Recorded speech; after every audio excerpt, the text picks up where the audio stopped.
Pornografia e masturbação. Um problema que assola a nossa sociedade hoje. As pessoas sofrem uma angústia terrível, sentem nisso uma culpabilidade terrível e elas querem se livrar disso. Elas veem nisso um problema terrível e elas querem uma solução para esse problema.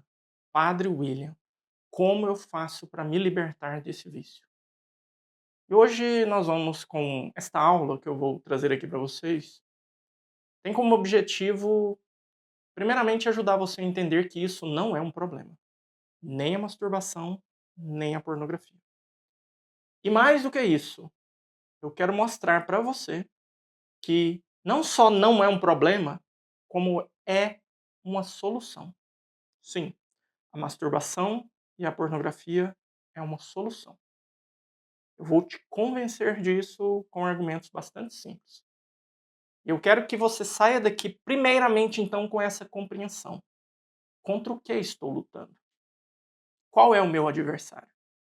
Porque eu vejo que a maioria das pessoas estão lutando contra um fantasma. Elas não conseguem tocar e não fazem ideia de o que fazer com ele. Nós vamos então tentar entender melhor o que é isso. E guarda essa frase. Masturbação e a pornografia não é um problema, é uma solução. Vamos então agora mergulhar um pouco nessa problemática. Não é algo que nós vamos resolver aqui nesse primeiro momento, nós vamos ter outros momentos, vamos dar continuidade, mas para mim a ignorância sobre o drama é o maior impedimento para a libertação desse vício. A primeira coisa que nós precisamos entender é que a nossa sociedade ela passou por uma transformação muito grande nas últimas décadas. Houve um tempo em que a pornografia ela se tornou um pouquinho mais acessível com o advento da internet. A internet chega e como que digitaliza aquilo que nas bancas de jornais ficava escondido atrás de uma lona preta, as revistas pornográficas. Então agora o acesso a imagens pornográficas é um pouquinho mais livre. Então a pessoa não precisa passar por aquele constrangimento de entrar dentro de uma locadora. O pessoal aí que não sabe o que é isso, sim, a nossa geração alugava filmes para assistir, a gente gastava dinheiro com isso. E aí dentro das locadoras tinha uma salinha reservada lá, só com a sem vergonhice. Então era humilhante pro cara ter que entrar dentro de um trem daquele. Todo mundo sabia lá, vai pegar filme pornô. Ou o cara ia numa banca e comprava uma revista. Com o advento da internet, não, mudou. Agora você tem acesso a imagens pornográficas. A quantidade que você quiser, do jeito que você quiser. Essa não foi a grande mudança. Só disponibilizou um pouco mais imagens, né? A internet ela era de custo altíssimo. E ela era lenta, muito lenta. De repente, a internet começou a se desenvolver. No final da década de 90, começo dos anos 2000, na verdade, mais precisamente em 1997, surgiu a chamada internet de banda larga. Então, era uma quantidade maior de informação numa velocidade maior. Ela foi se popularizando no Brasil nos anos 2000, 2000 e alguma coisa. Agora aqui nós temos um momento crucial de mudança. A internet agora ela consegue trazer para nós não só imagens, mas filmes em qualidade alta e numa velocidade surpreendente. Então antes você precisaria fazer um download de um filme ali de 15 segundos por muito tempo. Agora não, você vê as coisas tudo ali, online, é na hora. Então a internet de banda larga, então ela trouxe para nós uma possibilidade de acesso não só a imagens, mas a todo tipo de filme, todo tipo de conteúdo, todo tipo de coisa que a mente humana pudesse imaginar. Não estou aqui demonizando a internet, pelo amor de Deus. É um avanço na tecnologia que possibilitou melhoras para nós que hoje eu acredito que nós não conseguiríamos viver sem ela. Não conseguiríamos. Eu acho que se algum dia aí acontecesse um pulso eletromagnético que acabasse com a internet no mundo, a gente ia morrer. Ia acabar com tudo. Mas a gente não pode deixar de ver o downside disso. Então, a disponibilidade, a democratização de tudo isso foi muito rápida. Então, hoje nós temos o acesso a uma internet de banda larga que nos traz tudo, na velocidade que quisermos. E o outro plus que fez com que a coisa se tornasse uma loucura foi o fato de que os nossos computadores, eles outrora estavam nos nossos escritórios. As pessoas que tinham uma condição considerável de dinheiro tinham um computador dentro de casa, um personal computer, um PC. E esse computador era um monstro, era um tijolo monstruoso, era um trem de doido, ficava lá, precisava de uns 2 móveis para segurar ele. E aquele computador ficava lá, à disposição da família. É complicado você imaginar um filho sentando num computador, numa sala de estar, numa tela, acessando pornografia e a galera passando lá da cozinha para o quarto, do quarto para a cozinha. Um belo dia surgiu uma nova transformação da sociedade e da tecnologia. Os nossos smartphones. Então, o que antes era um computador na sala, se tornou um computador na palma da sua mão. Então, agora nós temos a internet banda larga, os streamers, tudo em altíssima velocidade, e nós temos um computador na palma da nossa mão. E diga-se de passagem, esse computador cai na mão de uma criança aos 6, 7 anos de idade hoje. Com um navegador, com um aplicativo de busca, e a única restrição que essa criança vai encontrar vai ser em qualquer site que ela colocar ali à mão, vai ter 2 botões. Um escrito, você tem mais de 18 anos, e um outro, você não tem 18 anos. Uma decisão muito difícil, né, de se tomar, né? Se o que está ali dentro eu quero ver, então caguei para minha idade. Bora lá. Então, essa é a mudança circunstancial que trouxe-nos o que nós temos hoje. Um acesso aloprado de pornografia, indiscriminado. Tudo que você pode imaginar está ali à distância de um clique. À distância de algumas palavras que você digita no aplicador de busca, no aplicativo de busca. Então, esse é o contexto sociológico no qual nós estamos e que faz com que exista uma disseminação altíssima de pornografia e, consequentemente, o vício da masturbação. Eu, como padre, eu tenho 15 anos de padre apenas. Eu vi essa mudança qualitativa na coisa. Eu me lembro de atender confissões no início do meu sacerdócio de crianças, que eu atendia confissão de criança de primeira comunhão e pegava ali menino de 8, 9, 10 anos que eu não conseguia achar um pecado grave na consciência de uma criança. Não conseguia. Nada. Briguei com a mamãe, desobedeci papai, menti, chutei o cachorro. Mas hoje, 15 anos depois, e não é que foi hoje, tá? Isso eu já vejo há uns 5, 7 anos. Assim, é a coisa mais normal do mundo, uma criança se aproximar de um confessionário na primeira confissão, viciada em pornografia e masturbação. Falando de crianças de 7, 8 anos. Hoje é a coisa mais normal do mundo, meninas, aparecerem com 10, 12 anos de idade, viciadas em pornografia e masturbação. Isso é o início. Agora daí você tira de base as conclusões, né? Como que estão os nossos jovens? Como que estão os nossos pais desses jovens? Então é um mal terrível que assola e destrói tudo. E as pessoas estão tomando consciência disso. E elas querem uma solução. Agora que já temos o contexto da situação, vamos para, então, a contextualização então, do problema. Porque não é esse o problema, eu disse, né? A pornografia e a masturbação não é um problema. É uma solução. E quando as pessoas vêm atrás de mim, vêm no confessionário, vêm angustiadas, vêm desesperadas, né? É a primeira pergunta que eu faço para eles. Escuta, para você, a pornografia e a masturbação hoje é um problema? E muitos, com lágrimas nos olhos, respondem: padre, é o maior problema da minha vida. Se eu me livrar disso, eu vou ser feliz. Se eu me livrar disso, tô tranquilo. É só isso, padre, que eu preciso resolver. E eu, com uma certa ironia, olho nos olhos dessa pessoa aflita e digo: olha, você está errado. A pornografia e a masturbação não é o seu problema. E enquanto você estiver tratando isso como um problema, você vai continuar escravo disso. A primeira investigação que eu preciso que a pessoa que sofre com isso faça é a seguinte: quando que esse desejo vem de maneira violenta sobre você?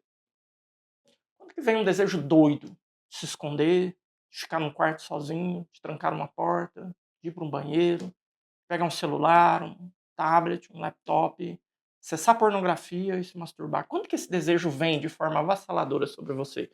Agora você precisa ir começando a se entender, porque senão não adianta. Eu vou ficar aqui falando aqui, você vai achar bonito, mas não vai mudar nada na sua vida. O objetivo aqui é a mudança, não é? Então vamos lá.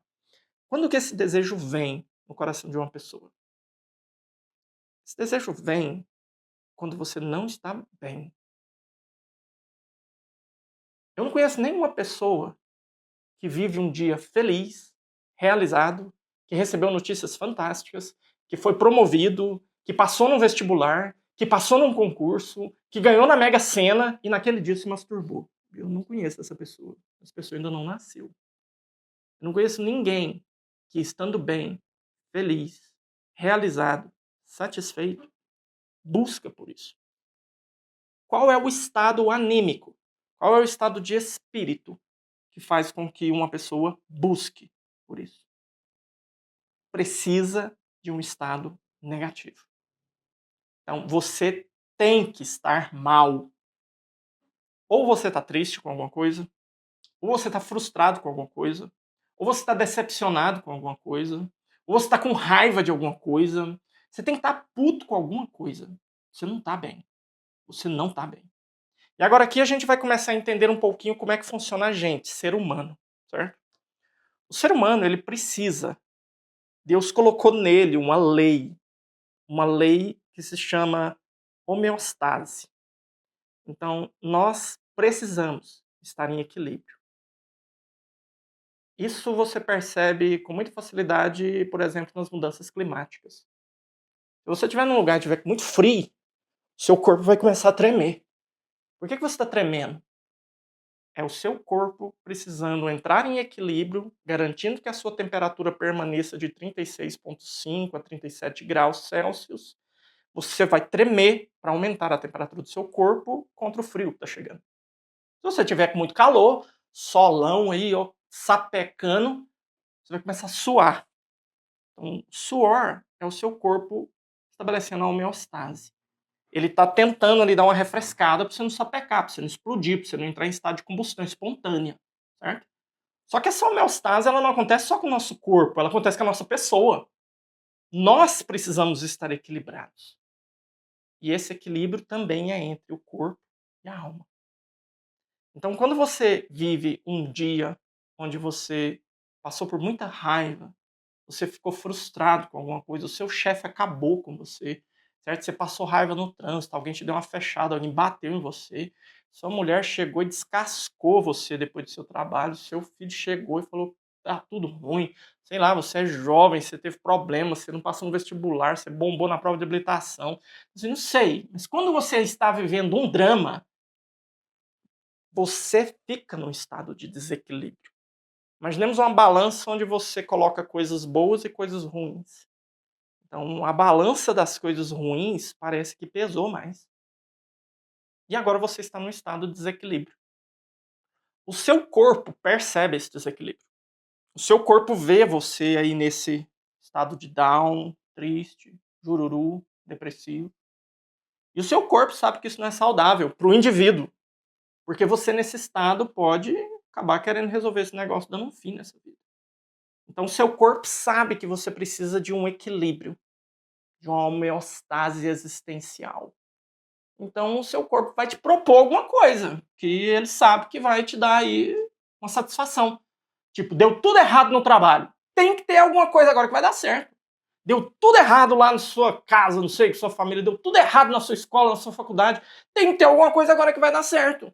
E o que o seu corpo entende como certo, como positivo, como realização? Prazer. É. Então, o seu corpo ele vai procurar te apresentar alternativas que possam criar esse equilíbrio. Até aqui não tem nada de errado. Até aqui é o plano de Deus funcionando. É Ele em nós, certo? Mas agora a questão é, quais foram as escolhas que eu fiz quando eu estava nesse momento? Quais foram os trajetos que eu decidi fazer quando eu estava no desequilíbrio? Quais foram os trajetos que eu escolhi trilhar nesse momento? Algum dia, em uma circunstância muito específica, ou você encontrou ou alguém te apresentou a pornografia.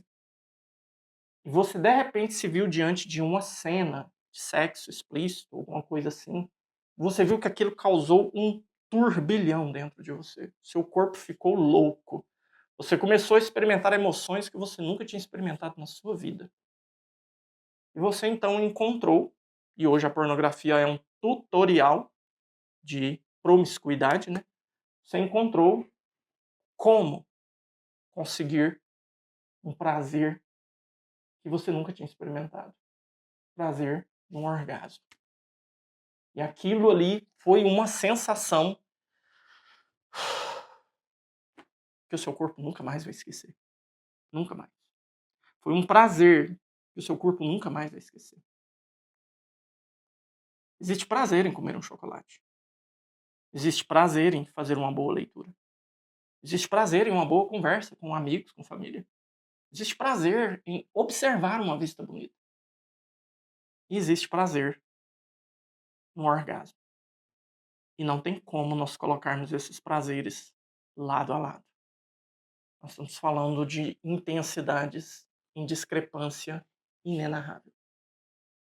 E agora, então, nesse momento, acontece um problema terrível. Seu corpo aprendeu um caminho. Seu corpo aprendeu que existe um jeito de, entre aspas, tá? Mas bastante aspas, encontrar um equilíbrio homeostático para essa frustração, para essa angústia, para esse mal-estar. Existe uma coisa simples, fácil, acessível e que parece que não custa nada. E que parece que não faz mal para ninguém. E que parece que não tem problema para ninguém. Eu só não posso sair fazendo na frente dos outros. Tem que fazer escondido. E agora você então descobriu que a pornografia e a masturbação nunca foram um problema na sua vida. A masturbação e a pornografia sempre foram a solução. Só que a solução é errada. Não de um, mas talvez de vários problemas. De verdade. Que você teve, que você tem e que você terá no futuro. Então isso aqui é o grande drama, é essa ignorância aqui que faz com que muita gente patine nesse pecado o resto da vida. Eu não preciso lutar contra a masturbação e a pornografia. Porque ela, para mim, não é um problema. Ela é uma solução que eu busco num determinado momento da minha existência. E que momento? Quando eu estou frustrado, triste, decepcionado, angustiado. Qualquer afeto negativo que gere um certo desequilíbrio, que exige de nós um posicionamento de realização. Eu posso ter alternativas, mas um dia eu experimentei essa e eu vi como essa funciona. Agora que eu quero que você olhe para a sua história, se você já caiu nesse pecado, se você já caiu nessa prática, eu quero que você seja honesto comigo. Enquanto você estava ali, num site de pornografia, assistindo aqueles vídeos, um atrás do outro, desesperado, atrás do próximo clique está a minha realização. E vendo uma cena, e vendo outra, e vendo outra, e vendo outra. Onde que foram parar os seus problemas? Onde que foram os dramas que você tinha com a sua esposa? Onde que foram os dramas da sua faculdade, da sua escola? Onde que foi o drama do seu trabalho? Onde que estava aquela frustração que você teve com alguém que te traiu, que te decepcionou? Magicamente, tudo aquilo desapareceu. Durante o tempo em que você estava ali na pornografia. Por isso agora nós vamos dar uma breve pausa. Nós contextualizamos um pouco do drama, contextualizamos um pouco do que te leva nessa direção e te ajudei a entender que é uma solução. Porque enquanto você está lá, os problemas desapareceram. Mas agora a questão é, quando você termina, o que acontece? Como você está?